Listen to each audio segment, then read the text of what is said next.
Shalom. Saat seseorang pergi, biasanya yang tertinggal adalah kesedihan.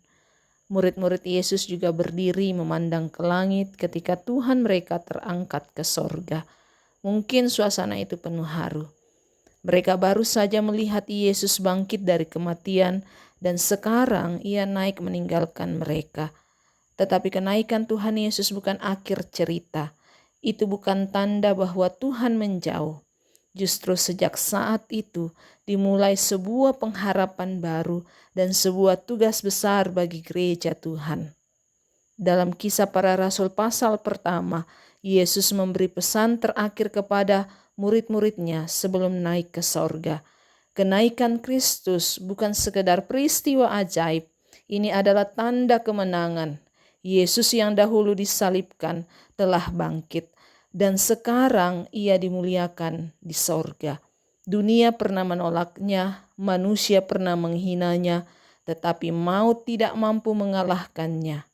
Kenaikan Yesus menyatakan bahwa ia adalah Raja yang berkuasa untuk selama-lamanya.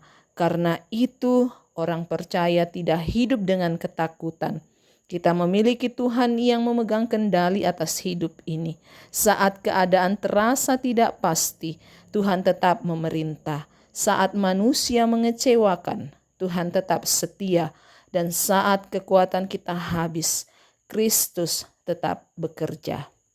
Sebelum naik ke sorga, Yesus berkata bahwa murid-murid tidak akan ditinggalkan sendirian. Roh Kudus akan datang. Ini janji yang luar biasa. Secara fisik Yesus memang naik ke sorga, tetapi penyertaan Tuhan tidak berhenti.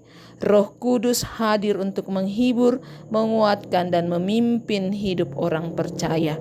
Kadang hidup membuat hati lelah, ada doa yang belum terjawab, ada pergumulan yang panjang, ada air mata yang tidak dilihat manusia lain, tetapi Roh Kudus tetap bekerja di dalam hati kita. Saat kita lemah, Tuhan memberi kekuatan. Saat kita takut, Tuhan memberi damai. Dan saat jalan terasa gelap, Tuhan tetap menuntun langkah demi langkah. Kenaikan Yesus mengingatkan bahwa pengharapan orang percaya tidak bergantung pada keadaan dunia, tetapi pada Tuhan yang hidup dan berkuasa. Sebelum terangkat ke sorga, Yesus berkata, "Kamu akan menjadi saksiku." Ini bukan hanya tugas murid-murid pada waktu itu. Ini juga panggilan bagi gereja hari ini. Tuhan tidak memanggil kita hanya untuk datang beribadah, lalu pulang tanpa membawa perubahan. Kita dipanggil menjadi terang di keluarga, di tempat kerja, di sekolah, dimanapun Tuhan menempatkan kita. Menjadi saksi Tuhan bukan selalu soal berkhotbah di depan banyak orang. Kadang kesaksian terbesar terlihat dari kehidupan sehari-hari.